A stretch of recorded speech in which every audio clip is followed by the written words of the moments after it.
Whoop. Well, here we go. There we go. Hi, and welcome to Climate Chat. I'm your host, Dan Miller, with my co-host, Leon Simons, over in the Netherlands. Welcome, Leon. Hi. And today we're going to be talking about the unintended consequences of reducing fossil fuel emissions. As we all know, we have to reduce our fossil fuel emissions, but we need to understand what that means if we focus solely on that, for example, and what are the near-term consequences of doing that. Before we get started on that, I want to tell you about some upcoming guests we have. The next Sunday, July 13th, we have Sanjay Waggle, who's an investor who focuses on adaptation opportunities. Some adaptation's not something we've talked a lot about on Climate Chat, although our last show included some of that for farmers, adaptation for farmers. But anyway, so we'll be talking with him about that. It'll be really interesting. And then at a special day, Thursday, July 17th, we have Matthew England as a returning guest. He was a guest on our Clubhouse version of Climate Chat, but not on the YouTube. And he has an alternative explanation for the recent acceleration in warming having to do with ocean stratification. So that will be really interesting. He's also done research on AMOC collapse. That's what we talked with him about last time. There's some new research on Southern Ocean circulation. That's an area he studies as well. He's based in Australia. So that one actually is at a different time. I don't have written down right here. And then the following Sunday, we have Ben Santer. Ben is a well-known climate scientist who's semi-retired now. And his work focused on how we know that humans are causing climate change, the human fingerprint on climate change. And we'll be talking about that. And then on Thursday, July 31st, also, but at 10 o'clock, at 10 a.m. Pacific time, Stephen Chu, former Energy Secretary, Nobel Prize winner in physics, and currently a professor at Stanford, doing lots of interesting research. And we'll be talking to him about climate change and also the politics of climate change, since he was in the Obama administration. So we'll have a chance to talk to him about all of that. And so you don't miss any of this, please like and subscribe. When you like a video, it's shown to more people. And this is an important subject we need to get across to more people, so you can do your part. Also, then if you like and you hit the bell notification, you'll find out about these programs, which are not always at our standard Sunday at 10 a.m. time. So that's a little upcoming on Climate Chat. So let's get into this discussion. I think it's going to be a little bit controversial, because when you look at what the mainstream discussion of climate scientists are, or climate activists, you often hear we have to focus on reducing our fossil fuel emissions. And therefore, anything else that you try to do that interferes, that could theoretically interfere with that, take our hand off the ball there. When it comes to reducing fossil fuel emissions is bad. And so that's the only thing we should do now. Yeah, maybe once we've really gotten that under control, then we can go off and look at things like carbon removal or solar radiation management or things like that. But doing any of those things now would decrease the impetus to do carbon removal, and that would be bad. So we're going to talk about that and how that actually could be a moral hazard because of the consequences of going down the path of, and I'll use the phrase, emissions reduction only. Doesn't mean you don't do carbon removal way in the future, but focusing right now only on reducing emissions, as opposed to emissions reduction along with other things, which is a whole different discussion. Well, we'll talk about that as well. So one of the first impacts we'll see as we reduce our fossil fuel emissions is the temperature will go up depending on which fossil fuel emissions you're reducing. And we're already seeing this because while we didn't really reduce the CO2 emissions from shipping, we did reduce the sulfur emissions from shipping through new International Maritime Organization rules that came into effect in 2020. And then we saw global temperatures accelerate starting in 2023. And you might ask, well, why didn't it accelerate in 2020? Well, there was a La Nina in 2020, let's see, I'm gonna get this one, 2021, 2022. And that countered the warming from the shipping emissions rule change. Once the El Nino kicked in, it was no longer canceling, it was adding to it, and we saw a huge jump in temperatures. That same rule, a similar rule kicked into effect May 1st of this year in the Mediterranean, and right now the Mediterranean temperatures of the Mediterranean Sea are skyrocketing right now, and people are wondering why. So we have with us Leon Simons, who's probably the world's expert on this particular issue. So I'm going to just turn it over to Leon to tell us about why reducing fossil fuel emissions and certainly the aerosols that are associated with those emissions, why getting rid of those, which there's good reasons to get rid of those, but they also have consequences. So over to you, Leon. Oh, I'm not hearing you. I think you're muted. Thank you, Dan. Hi. Yes, and we call these the unintended consequences because, of course, the intention is not to cause more warming. The intention is to reduce health impacts, to reduce environmental impacts, and of course, reducing fossil fuel emissions. The intention is also to reduce the greenhouse gas concentration and to reduce initially the rate of warming, and then to reduce warming altogether, and hopefully even cause some cooling eventually. But we are talking about the unintended consequences, and there's quite a lot of those indeed. And let me share my presentation here. Yeah, so what we see here, and I think it's always important to start with this to show the greenhouse gas concentration for what it is today, and here comparing it to the past 130,000 years. And so at the start of the Industrial Revolution in 1750, CO2 concentration was about 280 parts per million.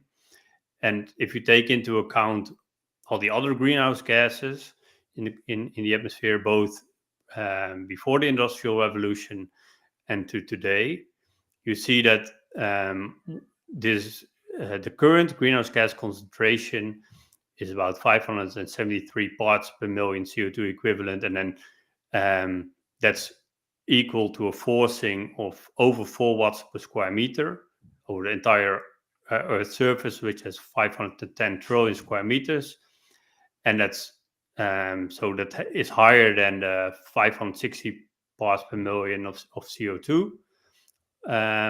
So we're already at the doubling of CO2. If you, I think my camera stopped. Let me just make it smaller. So we're already at a doubling of CO2 if you take the other greenhouse gases into account. And then there's, of course, you can also look at it from a heat perspective. And then we are now adding about 1 billion Hiroshima bombs per year to the Earth system as heat. And that's also really an enormous quantity, of course, of heat added to the Earth system. And part of that is taken out because there's an increase in outgoing long-wave radiation as the Earth heats up. But what we see now is that there's still a lot more heat added to the system because of this greenhouse gas forcing. So that's like an eighth of a Hiroshima bomb for every person per year for every person on the planet. Yeah, so there's about everybody's responsible. Well, that's not really true that everyone's responsible. Some people are responsible for a lot more, and some people are responsible for a lot less. But on average, 1/8 of a Hiroshima bomb per person per year of heat added to the Earth system. Yeah, exactly. Wow. So that's a lot of heat. That's we discussed it before that it's really, I think no one really can grasp how enormous these numbers are. There's really a lot of heat added to the Earth system by these greenhouse gases, or kept inside the system, because of course the sun brings this heat to Earth, it radiates heat to Earth, and the greenhouse gases keep more heat inside the Earth system than would be kept inside without these greenhouse gases, right? So also, if you see that some say that it's because the absorbed solar radiation is increasing, so more sunlight is being absorbed, that's causing the warming. But you have to take into account the added greenhouse gas, otherwise this additional heat would rapidly be radiated back to space. You can see that, for example, in the desert, where there's very little water vapor, which is also a strong greenhouse gas. Then the nights cool down by 30 or sometimes even 40 or 50 degrees Celsius. So you can have freezing temperatures at night and really enormous, very high temperatures during the day. So that's one indication of the strength of and the importance of the greenhouse gas effect. So, but then let's get to of course, in a way, there's also an unintended consequence of burning all this fossil fuel, right? But now let's get to the unintended consequences of reducing emissions.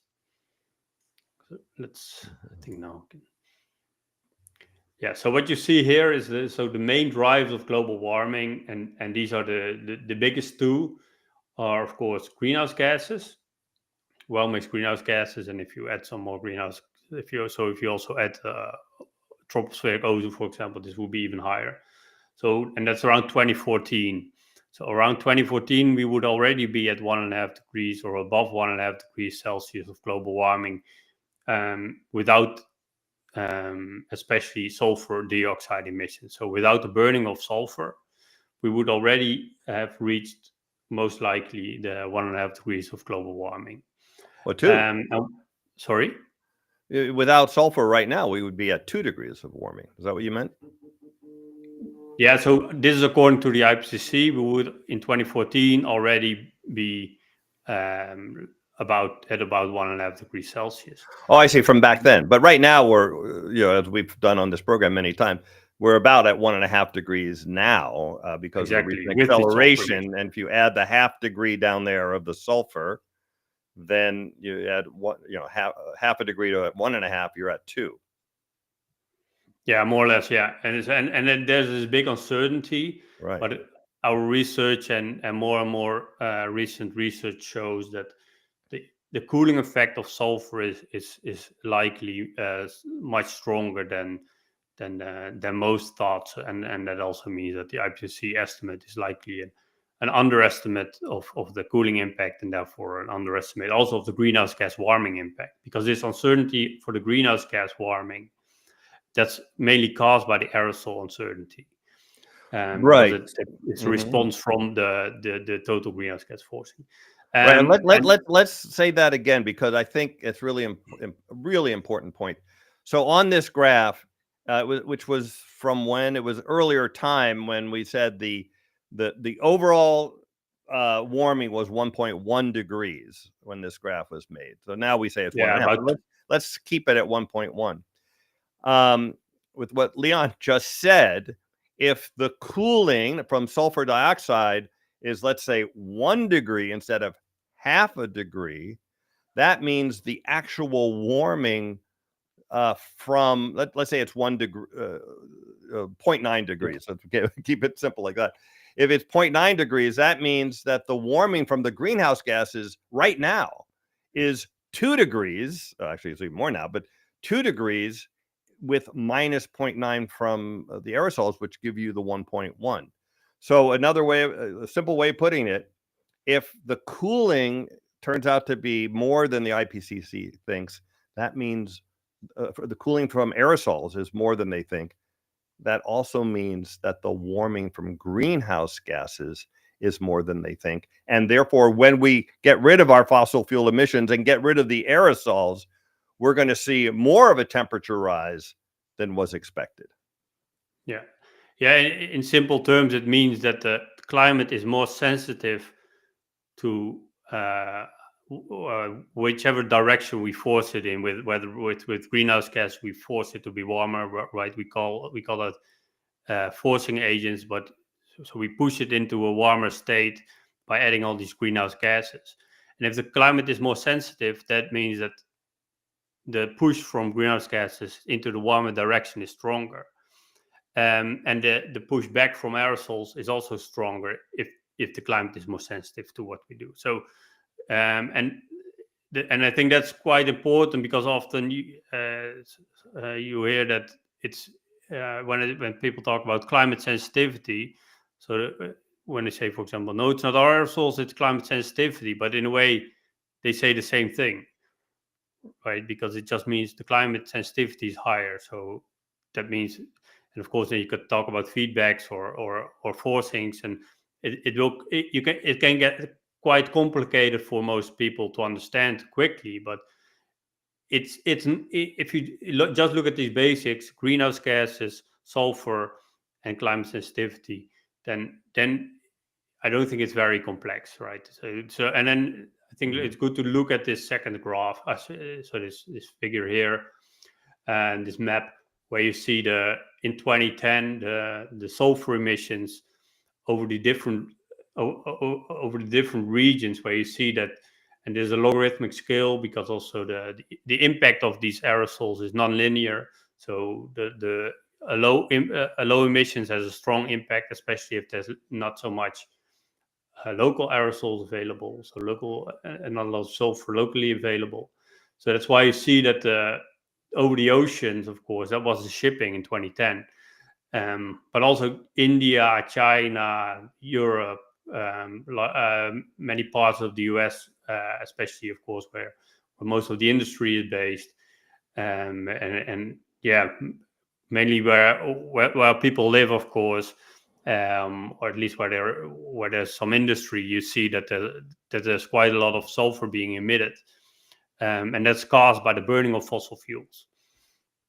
And in 1991, James Hansen published a paper where they said, if we would reduce the fossil fuel burning, so introduce more cleaner alternative energy sources like solar, wind, hydro, nuclear power, which don't emit or almost don't emit CO2 or methane, you would also stop emitting most of this particulate air pollution, which has been reducing the warming. And then that's what he called it, a Faustian bargain, where you are faced with the harm that was associated with all the benefits from these fossil fuel use, right?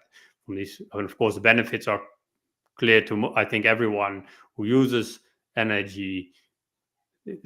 It keeps our lights on. It gives us water from our taps. It brings us to places. It heats our homes. It provides power for our air conditioning. So of course we are well aware of all the benefits the fossil fuels bring.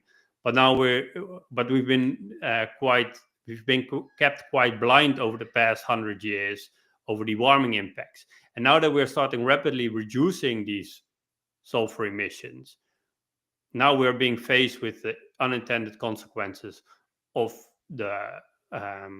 both reducing these reducing sulfur particles and reducing the dimming, and then also of course the initial unintended consequence of all these added greenhouse gases to the atmosphere. Now there is another quote unintended, well, and hopefully intended consequence of reducing, for example, even though aerosols go, when aerosols go down, as you reduce fossil fuels, warming goes up. But one of the greenhouse gases we would reduce is methane, or fossil gas, sometimes called natural gas. And when that happens, it has a lifetime of 10 to 20 years. And so when that fades out, that component of the red line there of the well-mixed gases, methane is isn't it like 2/3 of what CO2 is or something in terms of warming? Yeah, it's a bit less, but it depends also how you count it, because you indeed on the shorter time frame, if you add it, if you emit it, the warming impact is much stronger, over 80 times in, I think, in the 25 years. It's 80 times stronger than CO2. But if you look at what's in the atmosphere, I think it's about 120. half. I mean, in the atmosphere, while it's in the atmosphere, again, it doesn't last nearly as long as CO2, of course. CO2 lasts for hundreds to thousands of years, and some of it remains for like 500,000 years. But methane lasts for 10 to 20 years. But while it's in the atmosphere, during that time, it's 120 times as powerful as CO2. When averaged over 20 years, when a lot of it goes away during that time, it's about 86 times. And if you average it over 100 years, when almost all of it goes away eventually, it's like 30 something times. But the 120 times is what I'm talking about. Is so if we get rid of that component of warming, that would that cooling from getting rid of methane would partially offset the warming we get from getting rid of aerosols. Now, the aerosols react much faster.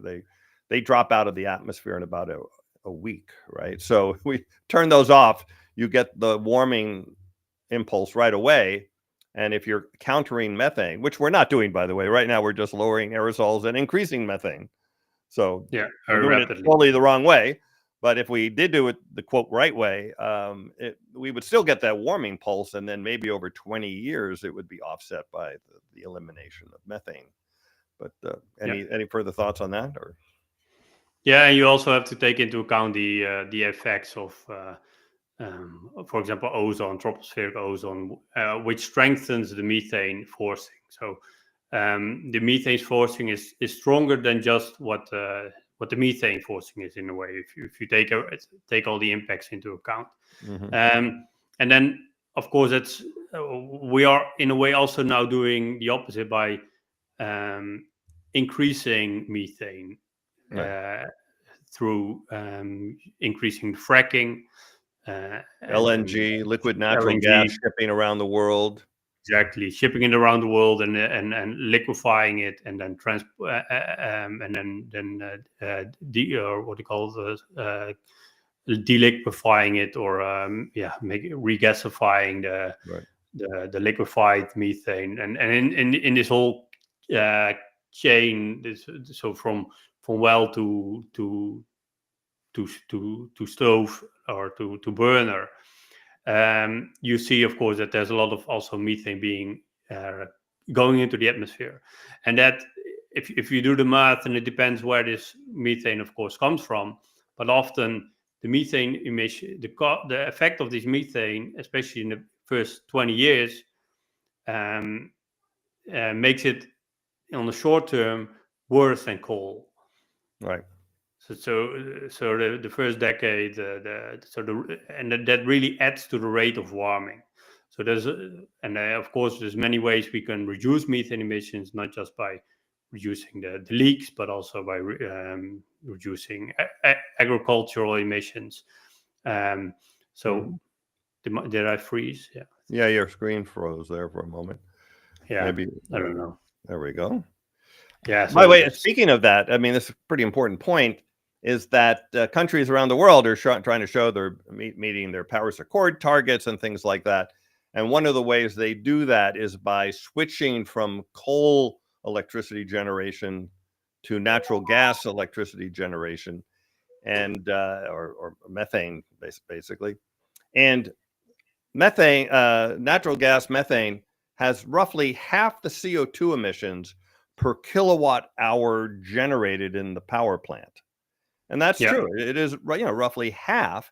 And so these countries take credit for reducing CO2, reducing their greenhouse gas emissions by switching from coal to natural gas. However, when you really look at it, even a tiny bit of what's called fugitive emissions or leaks of methane that escape before it gets burned in the power plant, or after it was burned if it leaks as well, it's 120 times more powerful than CO2. So even the tiniest of fugitive emissions overwhelms the benefit of this lower CO2.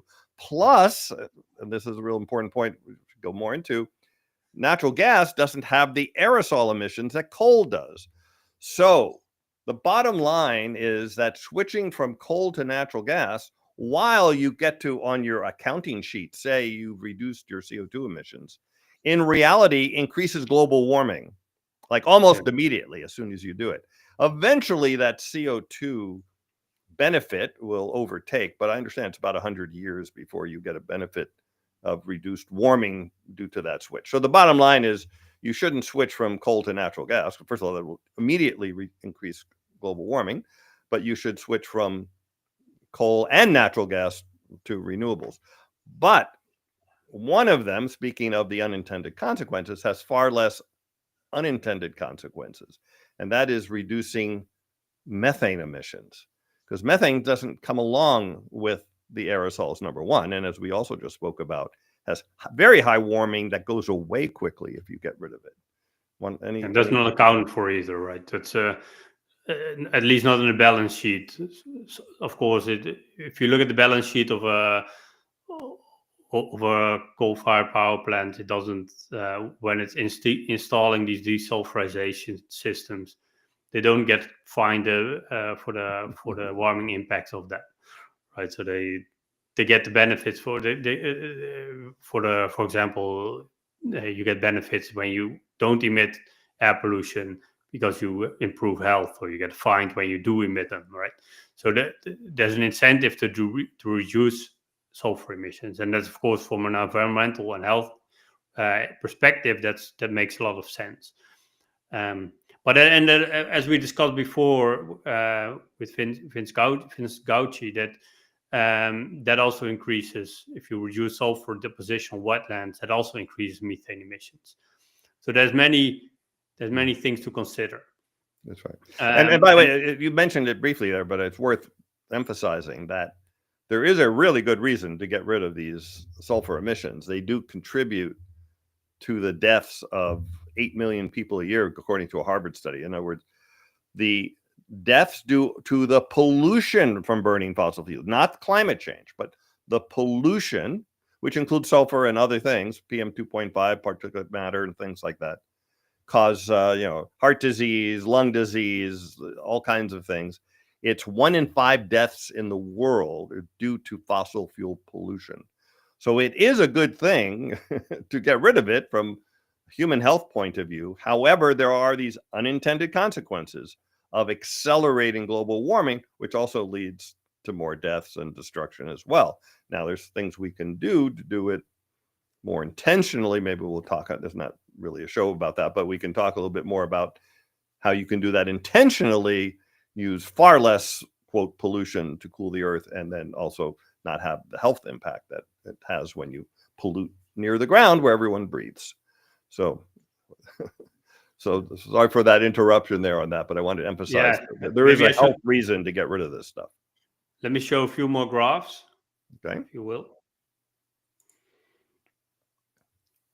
So and of course, I showed this one, and I think that's also important to mention. So there's a lot of sulfur being emitted worldwide, and that's also from not just from human anthropogenic sources, but also from natural sources like volcanoes and algae.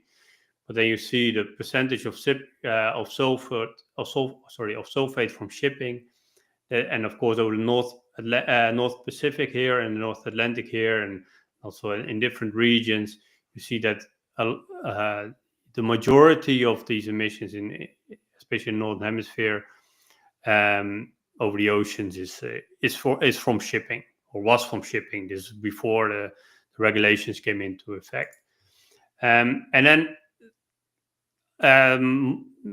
we talked about climate sensitivity. So you see Earth climate sensitivity, and that changes. So from these climate models, that changes the colors of these dots. So if the climate sensitivity in models is higher, then the dots are more red. And this is the long wave, so the outgoing long wave radiation. If it increases, then that means more heat is going out to space. And then this short wave, so how much sunlight is being absorbed. And then here you see the NASA Sirius satellite data. And of course, if you see that, if you have this as a dartboard, all these cloud models are very, very much off from the bullseye. Maybe this one you could study why these are maybe closer, but right, this is of course the vast majority is well outside the range of what the NASA satellites have observed. Right? So what this upper left bullseye indicates is that we are taking in more energy into the Earth. The shortwave incoming radiation or energy heat, and it's over to the left, so it means we're the Earth is giving off less heat or energy than a lot of the models show here when they get over to the right side. So that means the Earth is going to warm more than these models say, taking in more energy, giving out less energy.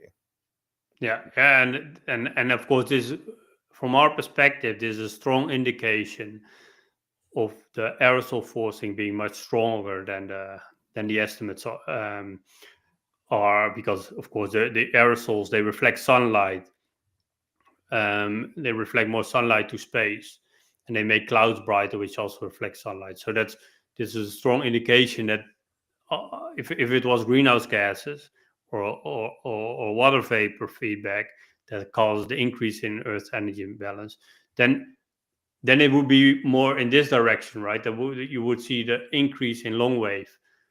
There would be less heat being radiated to space, but it's we see that much more sunlight is being absorbed, and that you it's showed here as well. So this the same graph, but just the turned around, right? So you see that, so more absorbed sunlight, increase in outgoing long wave radiation, and a decreased albedo leads to higher Earth energy imbalance. And that's, of course, also due to higher cloud feedbacks. So as the Earth warms, less clouds, and then less clouds form or clouds evaporate faster, and that also decrease how much sunlight is being reflected to space, and cause an increase in radiation of heat to space. So and I think that's also contributing now to the very rapid warming of the Mediterranean, which you also already mentioned, right? So we see that there's very little research on that.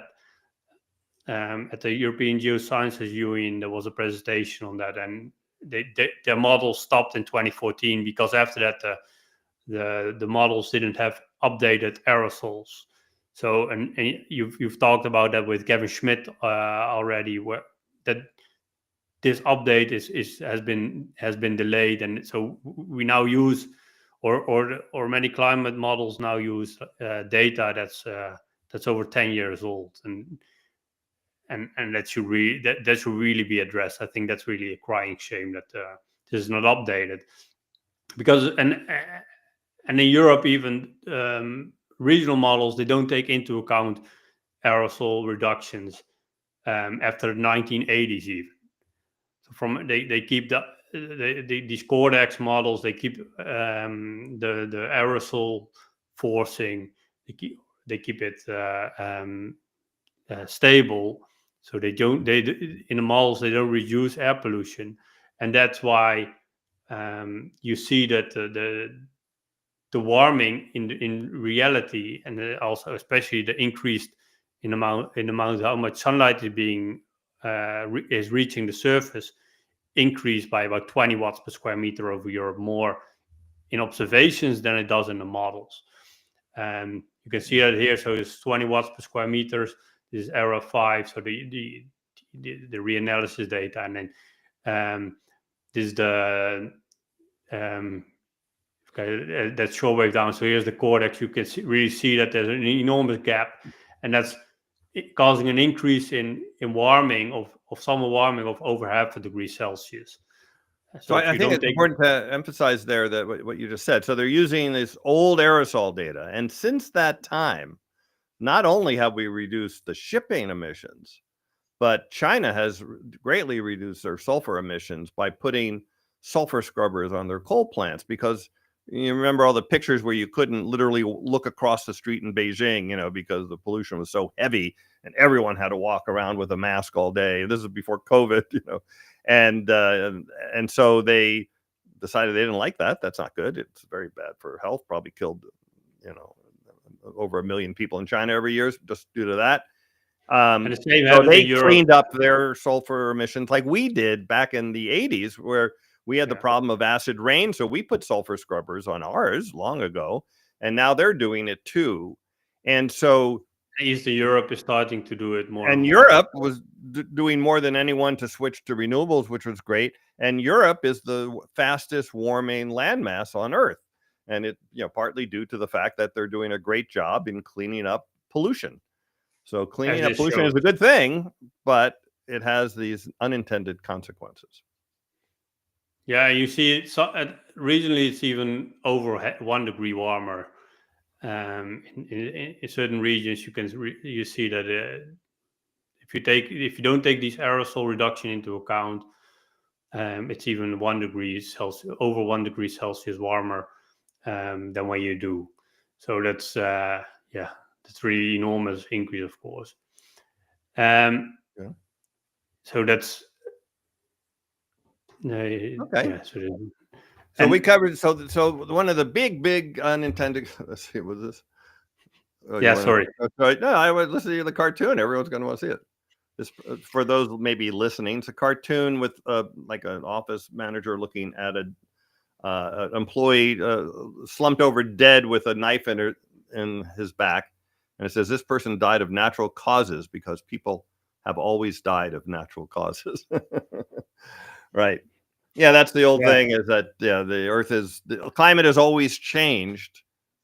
So that assumes that the only way the climate can change is by natural causes, but that's not true. And it's like saying, by the way, another way of putting it is there were wildfires before humans walked the earth, so humans cannot cause wildfires. Just not true. Yeah. So we talked about the unintended consequences of cleaning up our pollution. There are other unintended consequences of focusing solely on emissions reduction. Do you want to go into this one first before we get into, okay? We can do it later, maybe. Okay. I think we've discussed this enough here. So there's it just shows that there's more warming over other regions, right? So yeah, and you got your camera problem there. Your know. Nice high quality camera that is freezing now and then. And you also have your new microphone, which is great as well. So a little flash down there. So I want to talk about is that there was, I'll just show it here.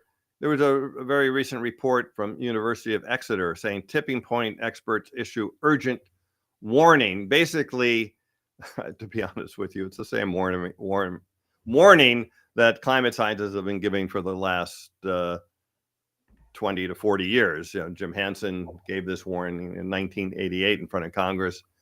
And ever since then, I've been giving talks around the world on climate change for over 20 years. And it's the same warning, by the way. But this basically says that what we have to do is rapidly take steps to reduce fossil fuel emissions. And we do have to do that, by the way. But and this one actually mentions briefly that maybe we need some carbon dioxide removal as well. It doesn't mention solar radiation management at all. But anyway, so this is very typical. I mean, this is just came out, but I mean, this kind of thing is the number one call to action is to reduce our fossil fuel emissions. And people often make it sound very positive that first of all, that we can do this and that we will do this. No, I'm sorry. And if we do this, that things will be okay. And unfortunately, that doesn't appear to be the case. First of all, one thing should be obvious to the folks who even wrote this warning is that this warning is like all the other warnings we've given in the past. And why is this warning going to be heeded when all the others were ignored? I mean, I think part of it is you can say that, well, now we know even more, and we're so much closer now to tipping points. We now have, 1.5 degrees of warming already. So everyone should be understanding that that's due to climate change, and therefore, things are getting dangerous. Now they're going to be ready to act. And it doesn't appear that to be the case. Look at the United States, totally backtracking on climate action, climate science of any kind, actually. I mean, and so the fact that you would think that you would hope people would act rationally in the presence of danger, but that's not always the case. People are not particularly rational as a group. I think I used to say that you can have really intelligent people, but the more people you get together, at scale, it's basically like algae eating their way to the edge of a petri dish. And someone looks up and says, "Hey, it looks like we're going to hit the edge there." And shut up and keep eating. So this situation is that there are many reasons why it's almost theoretically impossible to stay below 2 degrees Celsius of warming by reducing fossil fuel emissions only. And this is what the call to action is of this particular paper is we need to stay, it says, with global warming expected to exceed 1.5 C within a few years. The expert warned that billions of people are at risk from climate tipping points. Every fraction of a degree over 1.5 C matters, and every year of overshoot matters too. They consider overshoot to be over 1.5, and then they talk about how we must stay below 2. But it's not going to happen. I mean, this way of staying below 2, it's not really possible. Well, and for one reason is we're not reducing our emissions at all. We're at record high emissions now. In order to have even a theoretical chance of reducing our emissions enough to stay under 2, we would have to be rapidly reducing our emissions right now, not in 2 years, 3 years, but right now. And in fact, as we talked about on this program, there's a decent chance we'll be at 2C in about 10-ish years or so. We just crossed over 1.5. And so this is not rational, this approach. And the way I like to put it is, if we follow this plan, let's call it a plan, to rapidly reduce fossil fuel emissions, and that's the one thing we're going to do. That's all the energy, all the money, all the resources are going to go into that. If that is the plan, the result of that plan will be catastrophe.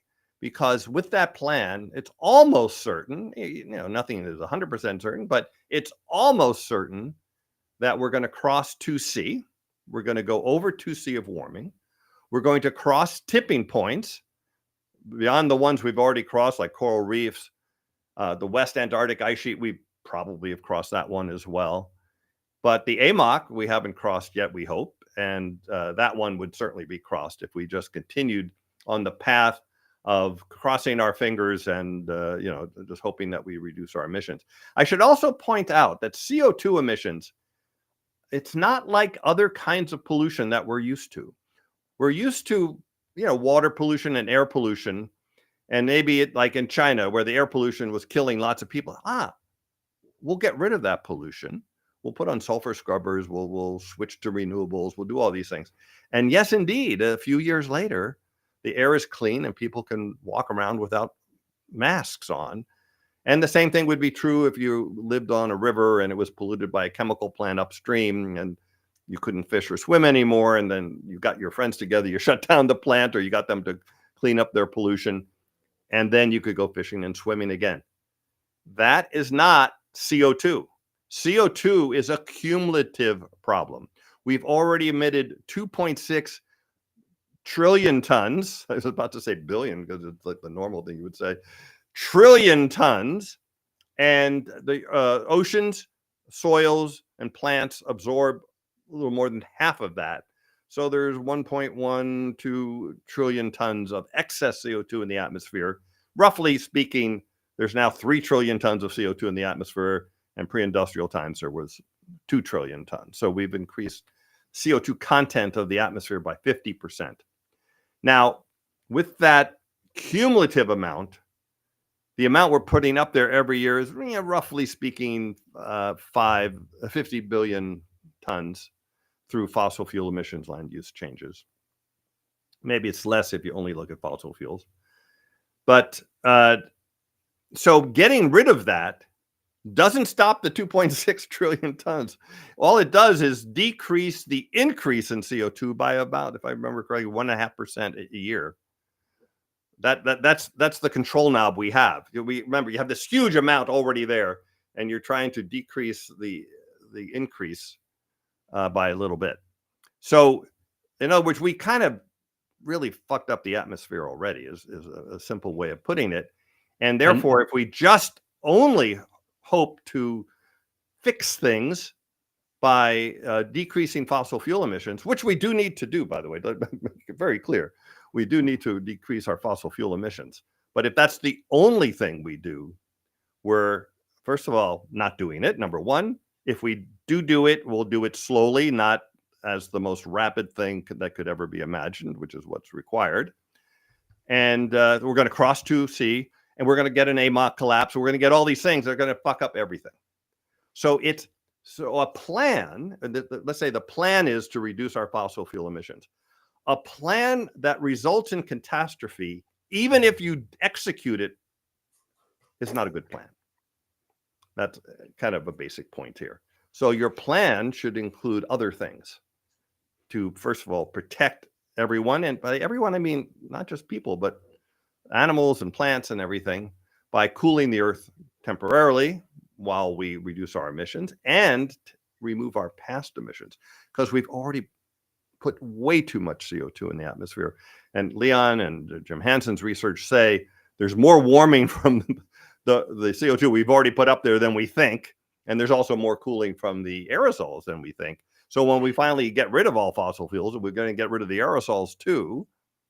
And therefore, there's going to be a lot more warming than everyone thinks. Like, again, if we turned it all off tomorrow, the human extinction scenario, that everyone goes extinct tomorrow, and therefore all fossil fuels cease immediately, the temperature in a few months would go up to over 2C. And I think what's important to note here is that so if you reduce CO2 emissions, or indeed the instant human extinction scenario where you would stop CO2 emissions, then you would also stop fertilization, anthropogenic fertilization, and the most obvious example there is nitrogen fertilization. So the amount of nitrogen fixation over land is now 3 times as high as it was naturally, because we have added so much, of course, nitrogen fertilizer, but also with the burning of fossil fuels, there's also nitrogen being fixated, and that also deposits in ecosystems and on agricultural lands and in forests, which also increases growth and uptake of CO2. So the reduction of that's also another unintended consequence in a way. Of course, there is this nitrogen pollution problem, but in a way it also helps the ecosystem, the biosphere, to take up more CO2 from the atmosphere, because there's fertilization. Together with the CO2 fertilization, there's nitrogen fertilization. And if you and I think that's also quite often either not included or underestimated, how much of that the nitrogen sink For example, that's if you see these carbon, I think that's these annual carbon balance reports. There's very little coverage on the role of nitrogen fertilization therein, right? And I think that should be more. It should get more coverage because it's crucial to take into consideration as well.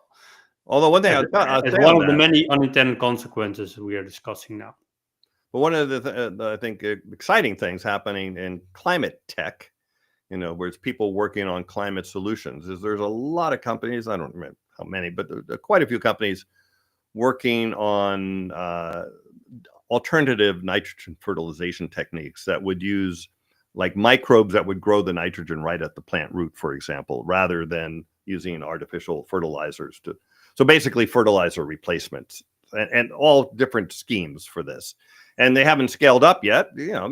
Fertilizer is pretty cheap, and it's what everyone's used to. So it's hard to do these things, especially when they're early stage and more expensive. But I do think that if we did get rid of artificial fertilizers, that we would find alternatives. And many plant species already do that. So if these right. legumens or the soy, for example, fixates a lot of nitrogen, and that's included in this tripling of the nitrogen cycle over land, where you have a lot of agricultural plants, especially beans, that take nitrogen out of the atmosphere because there's a lot of nitrogen in the atmosphere, and they together with organisms in the soil, they fixate this nitrogen, and which again helps the plant grow better. So that's indeed that there's ways to increase that, and then that could also reduce fossil fuel use if you increased how much nitrogen is fixated by plants themselves. You don't have to burn or process fossil fuels to make these nitrates.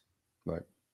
So one of the things I mentioned earlier on is that taking the approach of emissions reduction only, which again I think is most climate activists' plan A. I mean that's what people want to just focus on. And one of the reasons they say not to do carbon removal or solar radiation management is that it might reduce the impetus, the drive to reduce our emissions by making things not so bad. And, it's only when things are bad will we react. So, and they call doing carbon removal or solar radiation management a moral hazard because it might result in reduced emissions reduction efforts. But I think you could also argue that striving for emissions reduction only and being against those other things is a moral hazard on its own, because what you're really saying is we want, not that you want, but we'll allow the global south people to suffer more because they're suffering now, and as temperatures go up they're going to even suffer more, and ourselves, in order to give the people in the developed countries more reason to reduce their emissions. In other words, we're not going to take climate change seriously, of course. We're not going to require the reduction of fossil fuel emissions. We're not going to actually pass policies that just require the phase out. I mean, that would be the obvious thing to do, of course, right? But no. We're going to ask the fossil fuel companies to pretty please reduce their emissions.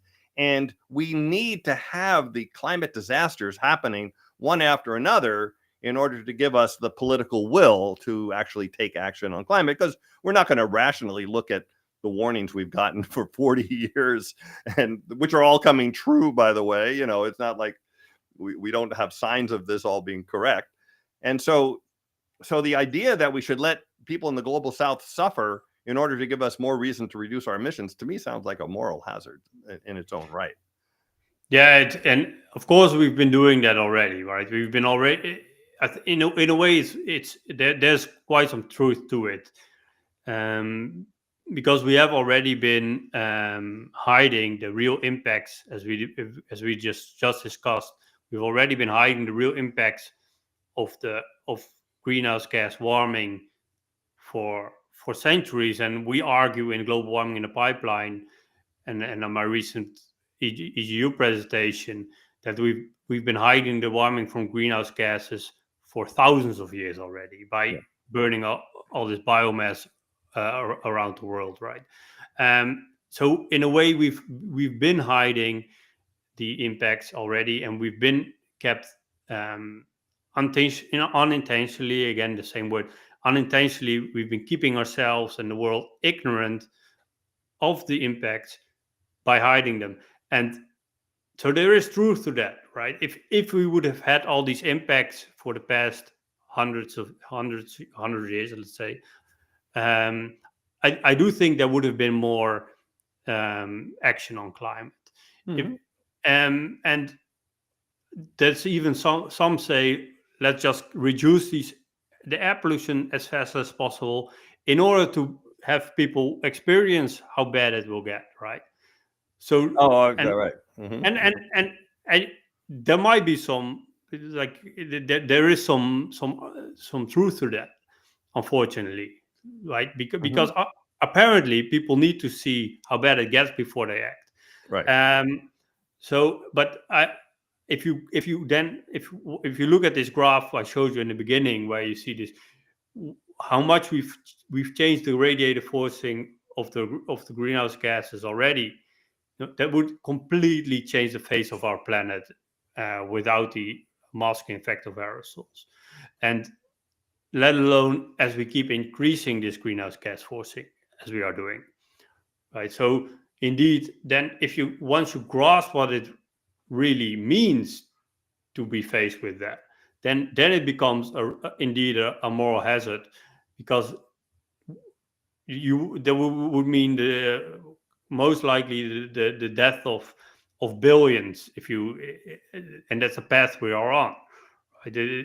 Some say the emissions are stabilizing, but that's only, and they blame, or they say that's because of the Paris Agreement, but I think it's mainly because of the COVID lockdowns and the energy wars around the world, where you see, okay, and of course that caused an increase in renewables.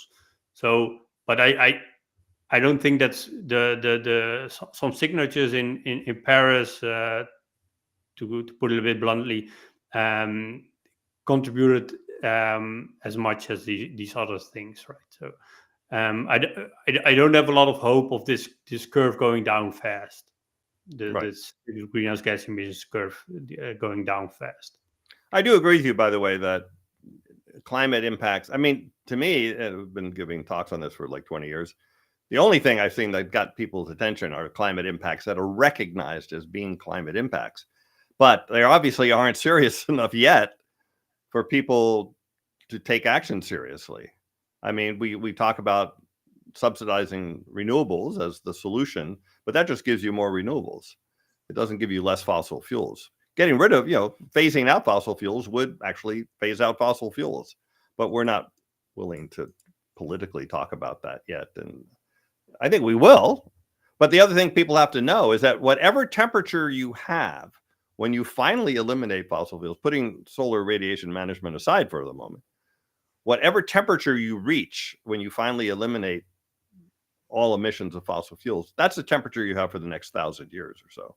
And, it might be higher than that, as global warming in the pipeline paper is correct. And there's actually more warming and more cooling from these things. That might mean we have an extra 0.5 degree on top of whatever it is when we finally stop emitting. So this is really serious stuff, folks. And we're supposed to be rational creatures, but we're certainly not acting rationally here. And I understand why people want to focus on emissions reduction only. But again, that plan, if executed properly, will end in catastrophe. And that's why, by the way, I think that there's a lot of doomers out there, because they can do that calculation themselves. See, we're not reducing. See, even if we did, we're going to do it slowly. See, we're going to go way over 2 and into 3 degrees of warming, and therefore that's pretty catastrophic. But again, we do have tools in the toolbox. Say again. There's a lot of realists. I think that's realist.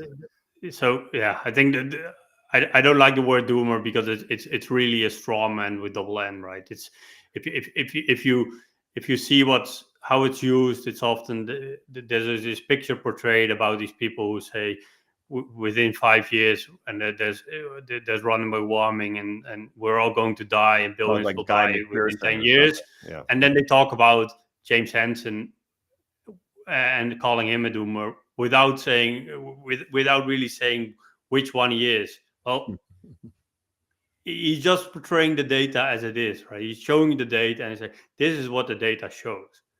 Well, And and then I think compare, well, I didn't mean this to be a discussion of doomers, but I do think I there's a know. difference because doomers say, and there's nothing we can do. I mean, they say, you know, and by the way, I mean, I'll agree with doomers if we continue to do what we're doing and never act, in other words, if we continue to choose to fail, as climate scientist Kevin Anderson would say, if we continue to choose to fail, we will. I mean, it's pretty obvious. I mean, you don't have to be, you know, a climate scientist to know that, right? If we continue to just to continue to put fossil fuels in the atmosphere, don't take any steps to counter any of the effects, we're going to get up to 3 and 4 degrees of warming, you know, kind of end of civilization levels of stuff here. And, you know, we can look back when it went up 6 to 8 degrees, 252 million years ago, 90% of life on Earth perished.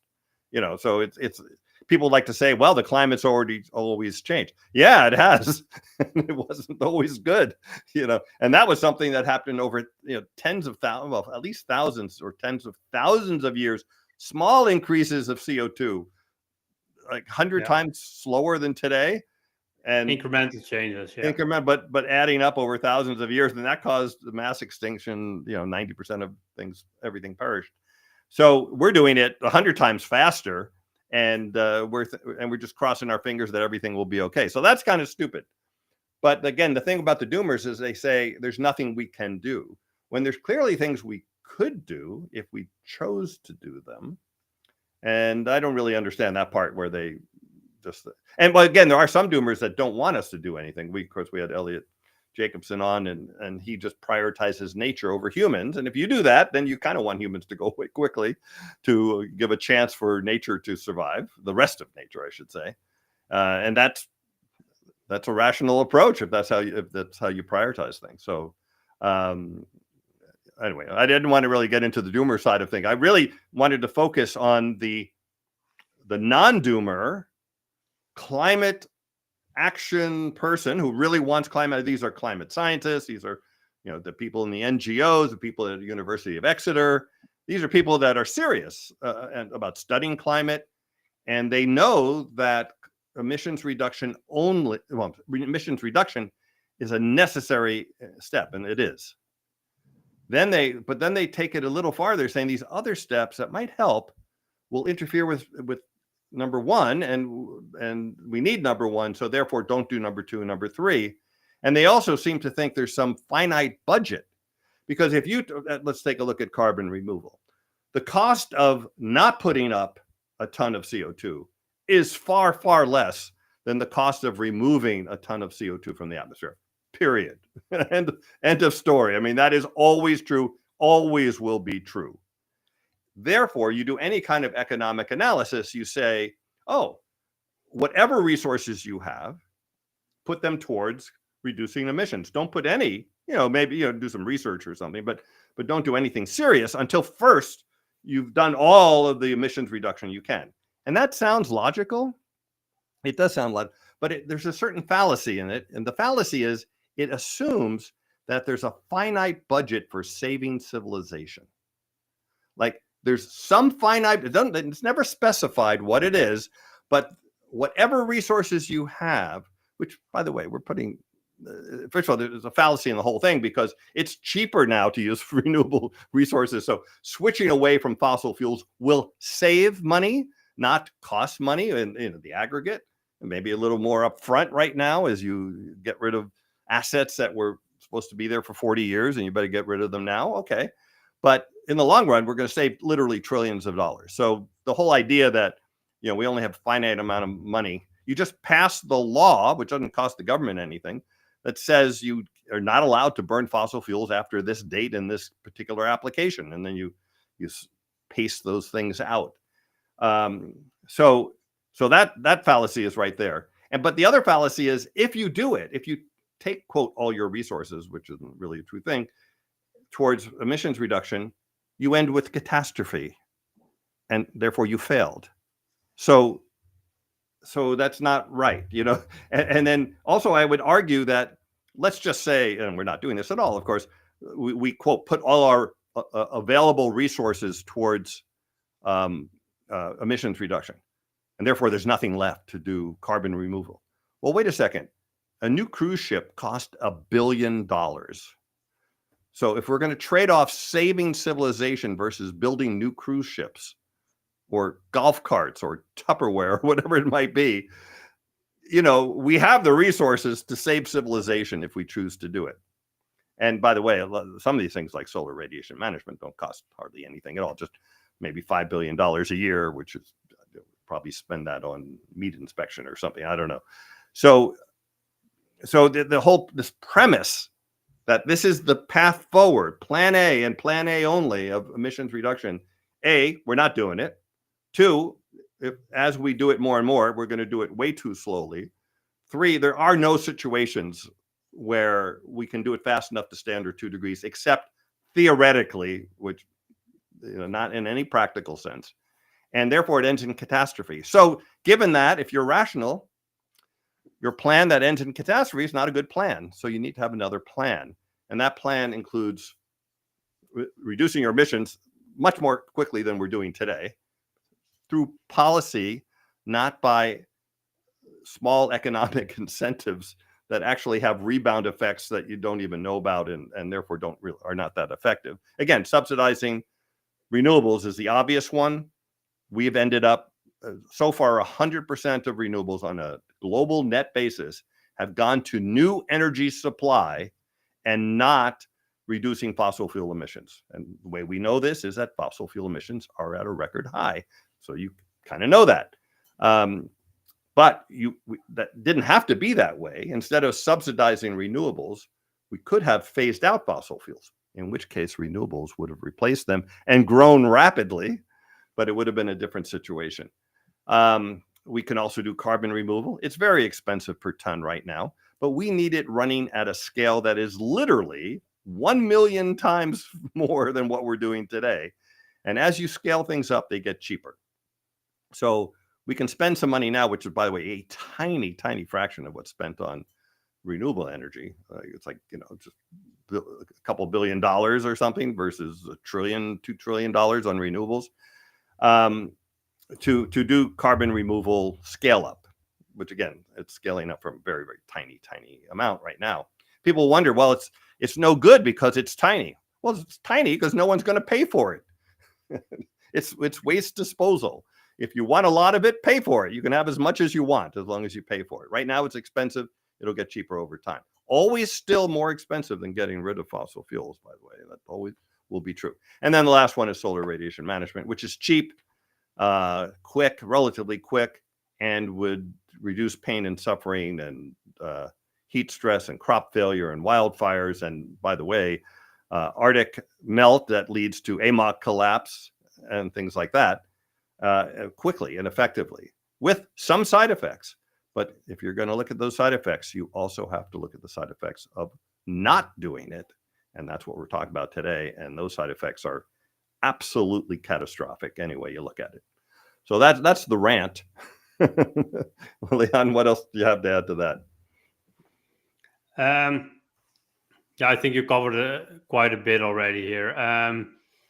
We could also go to questions, and maybe then yeah.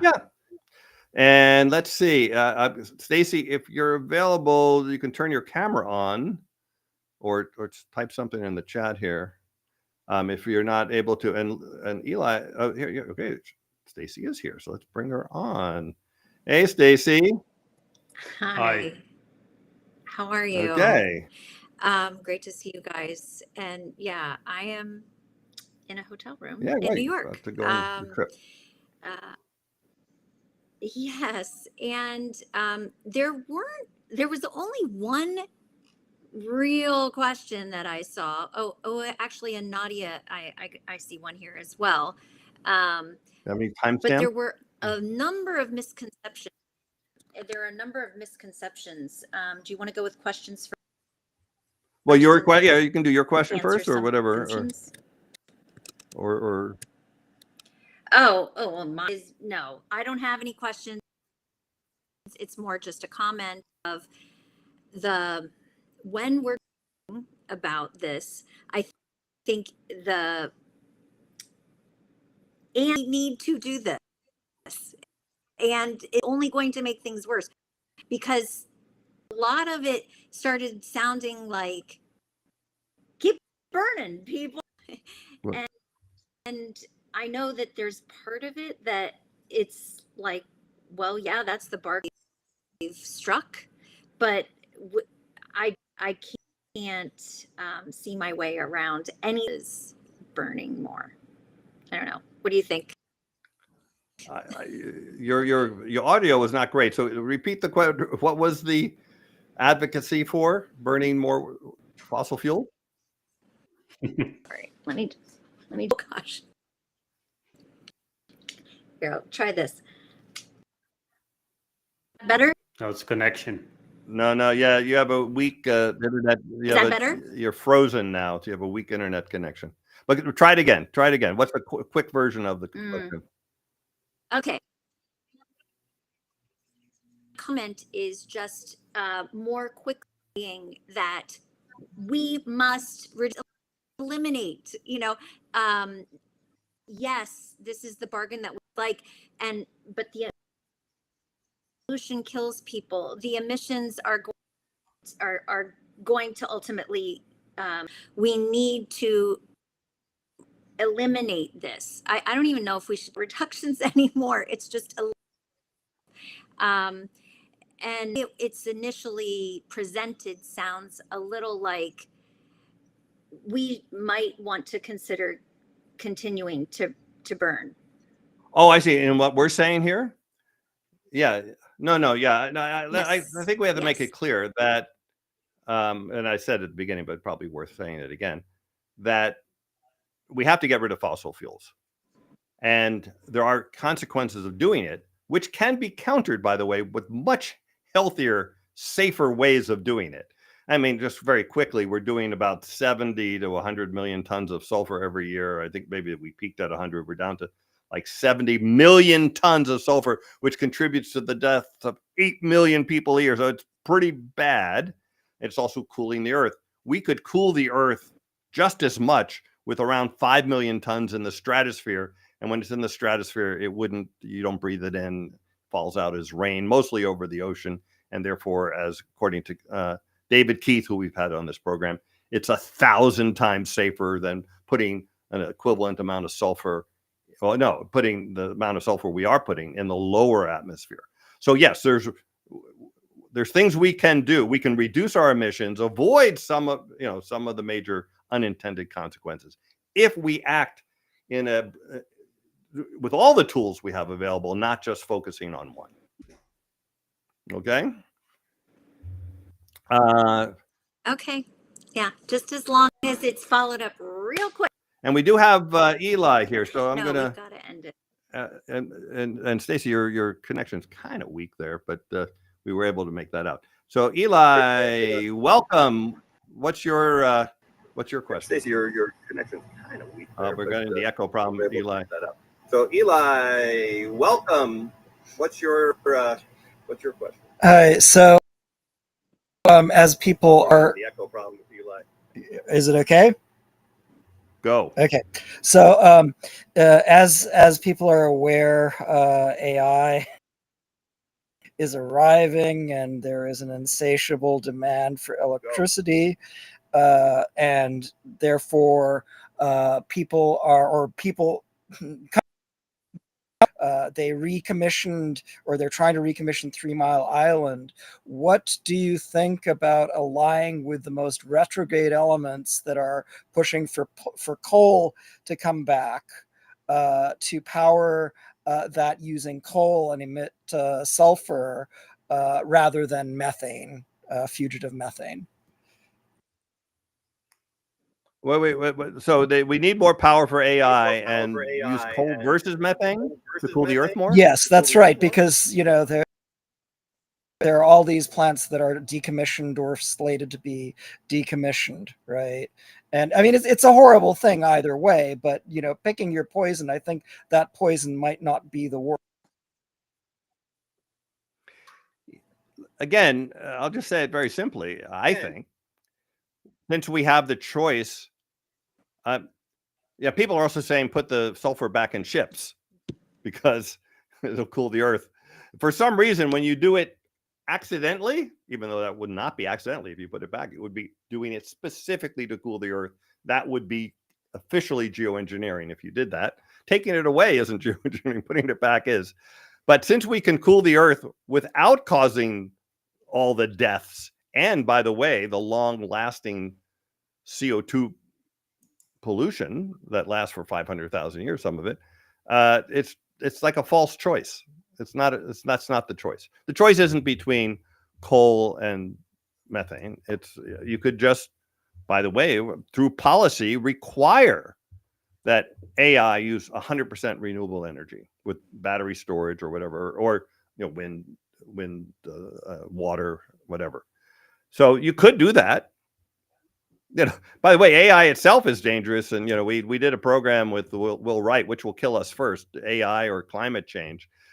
I think at the time, climate change came out on top. I just watched an AI episode, a video, which I'm going, maybe AI will get us first. I don't know, but in any case, it's not a requirement. First of all, it's not a requirement to do AI. We could regulate it. And there's no reason why we need to use coal or natural gas to power it. So there you go. But by the way, you got your echo problem. Well, you got to figure out how to fix that because it's causing problems. Let's see, Stacy, do you have more? Yeah, we questions. The one I flashed you the time. They were requesting the war's effect on climate. 1356. Wow, I don't see. Oh wait, 59. I'm starting at 11. Oh, you're in New York. Okay, there we go. Oh, sorry. No, you got different timestamps than I do. Okay, 10. I got it. 10:59. Yeah. You got to zoom. Here we go. Getting close now. Yeah, I think I have it already then. Yeah, so I think that of course wars. I think it's many of these wars are in part energy wars. So it's all quite complex, right? If you see the Nord Stream 2 pipeline being blown up, that's 110 billion cubic meters of gas transportation infrastructure annually being going offline, but that caused a big shock through the energy markets worldwide. That caused, for example, countries like Pakistan and Bangladesh to be unable to afford gas anymore, and they had to switch to solar power. And then you see these enormous, and then you saw the same in Europe and many other places around the world, a big boom in solar. But then you also saw this increase in LNG transports from Qatar and from the United States. So and of course, if you blow up all these air conditioning units in Gaza or wherever, this adds other greenhouse gas to the atmosphere. So there's many things. Like sometimes it's small, sometimes it's big. It's often not very straightforward. It's not just CO2 emissions from ships or from tanks, which you have to account for. It's all these enormous market shifts that are taking place. So maybe Dan has more thoughts on it, but it's well, I mean, also you can see World War II you can see the global temperature graph, and there's like a little up and then a down during due to the war, and that was emissions changed because economies were shutting down because of the war, but also I think there were more industrial emissions as we built up building tanks and stuff like that, and aerosol. more aerosols in the air, so that ended up cooling. And then it dropped after the war, but then the re-industrial revolution happened after the war. U.S. economy grew rapidly. Emissions grew faster than, aerosols grew faster than emissions, and the temperature stabilized until the 1970s and the Clean Air Act. So we started cleaning up pollution, which cleaned up the aerosols, and then the temperature since then has been steadily rising. So yeah, I think when big wars like World War II, you can actually see the impact on the global temperature graph.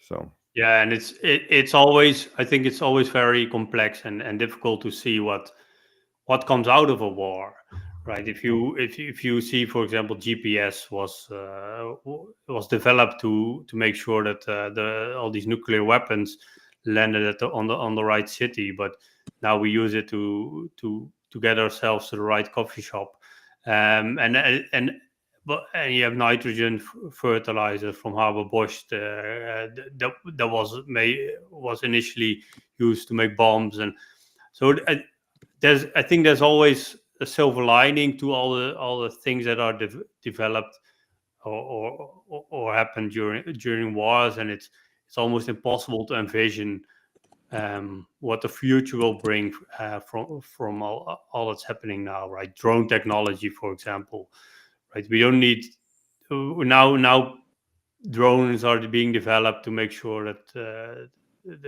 so to throw grenades and throw bombs, but of course there's a lot of positive uses for drones as well. And I don't know what they are all developing. I think that's many of these things are secret, but we can also hope that some of the technologies will be used for the better. Okay.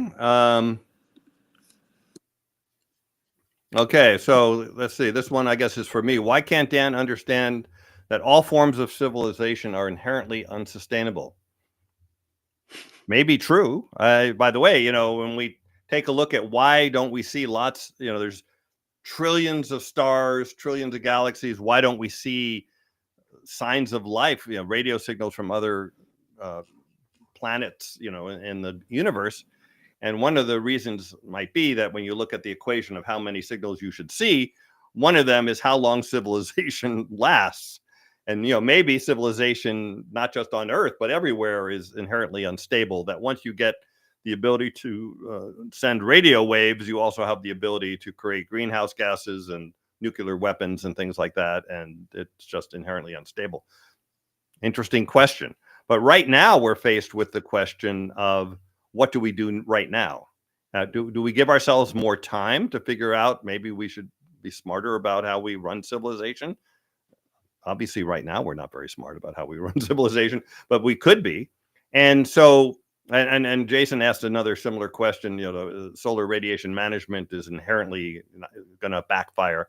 Well, we're already doing it. Okay, let's be clear about it. We're already using technology to cool the Earth with aerosols. We're doing it very inefficiently. We're doing it in a way that kills millions of people a year, but we are cooling the Earth quite effectively by half 1 degree. And we could do it a much more efficient, much less dangerous method that's much more controllable too, by the way. And yeah, so will it have negative side effects? Sure it will. But the negative side effects of not doing it are enormous, and like an order or magnitude or two more than the danger of doing it itself. And we know this because it happens every few times a century when there's a big volcano. It naturally cools the Earth for a year or two. And it causes problems, by the way, when that happens. There's changes in growing seasons and all this kind of stuff. But the danger I guess this is really worth emphasizing one more time. The danger we face on the path we're on is extremely high danger. And to ignore that and say, oh, but there's a little bit of risk from doing solar radiation management. When you say that, you're ignoring the risk that we're facing right now that is very clearly ahead of it. We're right. It's not even like some future thing. We're experiencing the beginning of it now, and we haven't seen anything yet to what the danger is going to be like 10, 20, 30 years from now. So that's my answer there. Then when is So 11:04? Nadia had one at 11:04, but she also asked one just recently, the same thing at 11:24. Okay, There it is.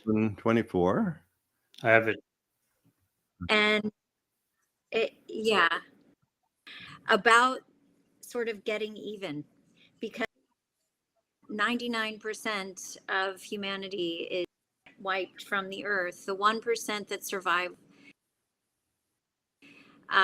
This is, I've actually called for the Scarlet Sea. I'd love for there to be a record of people, whether it is individuals and their choices that they make, but more the people that head corporations and the people that are elected officials, that the policies that they make or do not make and the effect that they are having on our prospects right now. And I'd go back to 1981 or whenever Jim Hansen got 88. in front of Yeah. Congress and said 88, Yeah. 88. And He wrote his paper in say, 81 and that laid it all out. He testified in Congress and said we have to reduce our fossil fuel emissions. at 1988. 88. Okay. So, I mean, that is when there was realization. That is when people were put on notice, and in fact, people that were working on prior to that, because they have known. Your audio, Stacy, Yeah, is I think it should be not great there, and you're freezing. But we see this question here. okay. So There should I would be say a- that, yeah, I mean, we could end up in a Mad Max kind of world, and it might be nice for the survivors to go after any of the survivors that had a role, like fossil fuel executives that had a role. That's not going to be really the thing. People are going to be focusing on surviving and not retribution. It's going to be hard to find all these people, whatever.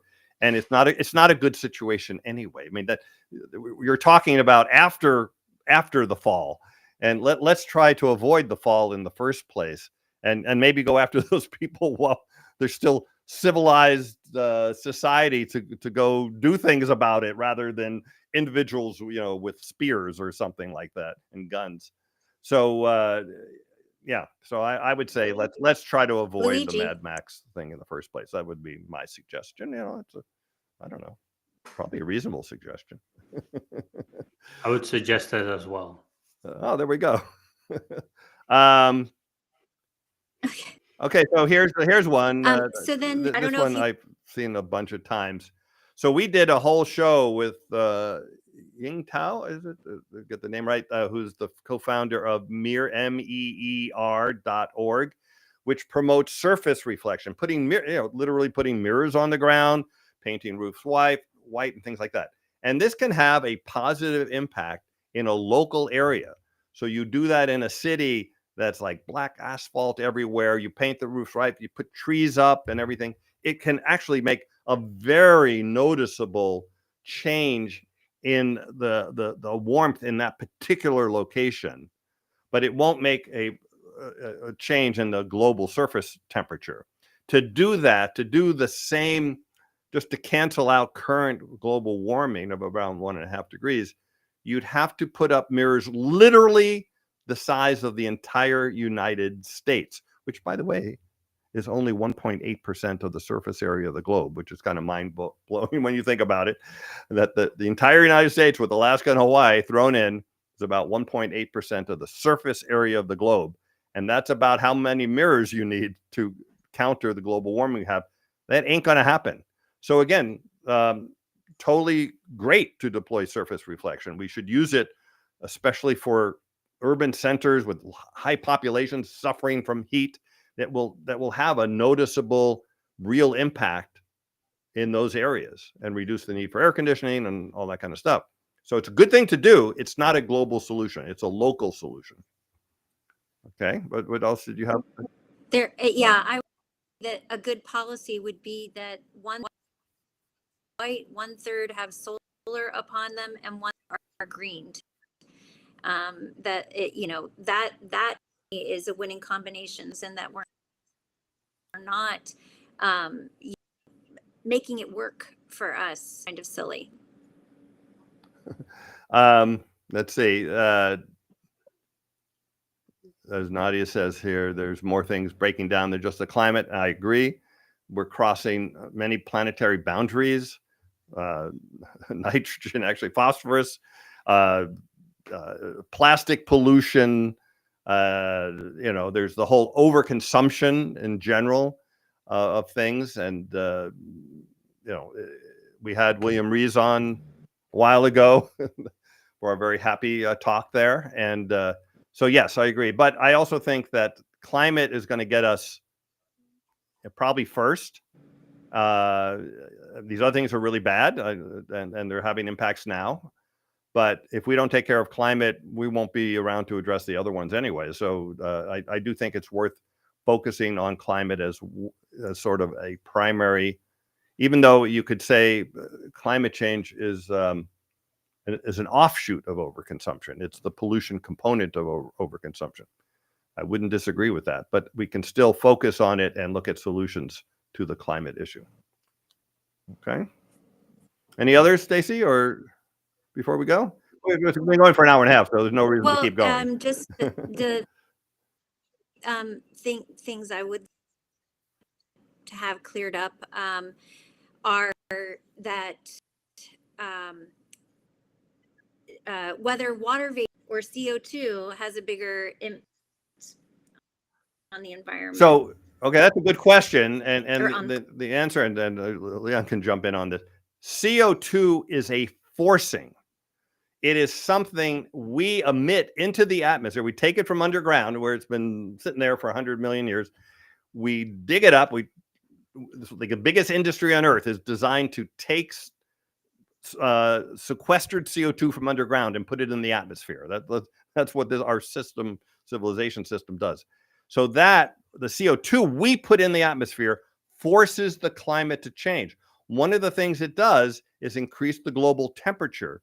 Higher global temperatures allow more water vapor to stay in the atmosphere because the water vapor varies, minute to minute, hour by hour, depending on local conditions. And one of them is the temperature.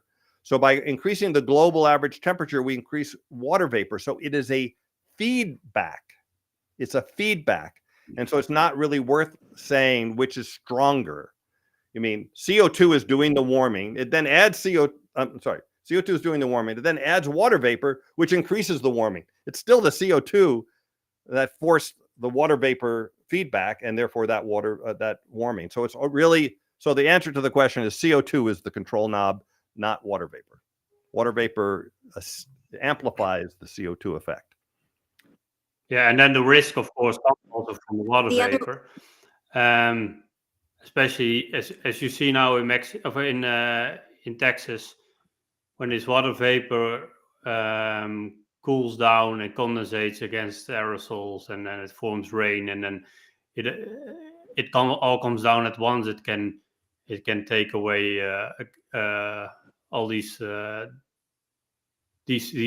houses, these children, and it can kill people, right? So water vapor it has, of course, can have a lot of impacts. I think it's quite it will be quite scary to see what happens over the Mediterranean, as it's now extremely hot. Places now 7 degrees Celsius above average.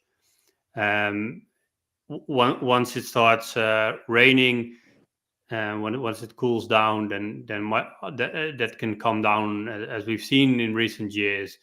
Well, I think it was 2023 when 30% of agricultural land of Greece was lost. We had all these extreme rain events, and we had so many that you almost forget the ones we had a few years ago. And now we are breaking new records again in the Mediterranean, right? And really this extreme acceleration of warming over the northern hemisphere mid latitudes will bring a lot of water vapor into the atmosphere, and once it cools down, it will come down, and that's a big risk. Okay. By the way, let's end on this. It's a programming note. Nadia was wondering about Clubhouse. So we used to, when we did our YouTube videos, we would do them via Zoom, and we would, you could find the Zoom link on Clubhouse. But now we've phased out Clubhouse. And I just realized it might automatically be generating rooms every week. I'm not sure. But we're no longer using Zoom. We're using what's called Restream. And Restream doesn't allow a lot of people on it like Zoom did.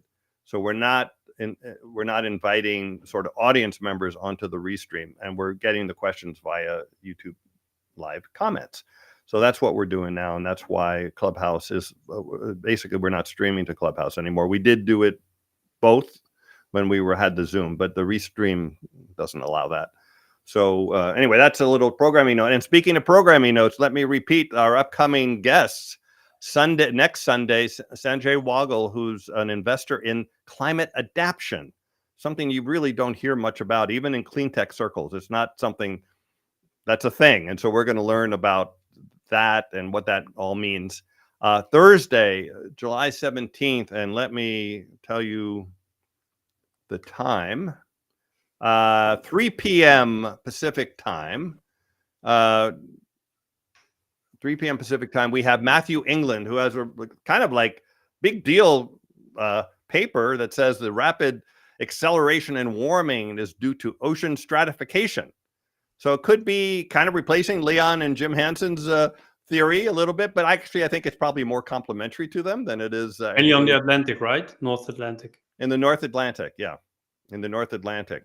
And basically, if I got it right, basically rather than having this much ocean, the ocean is stratified so that it's this much. Therefore, it's easier to warm it up with sunlight, and therefore the temperature has gone up. I mean, it's probably a way oversimplification, but we'll learn more about that. He's also done lots of work on AMOC and the southern, the Antarctic ocean currents and things like that. So it'll be really fascinating. That's Thursday at 3 p.m., July 17th.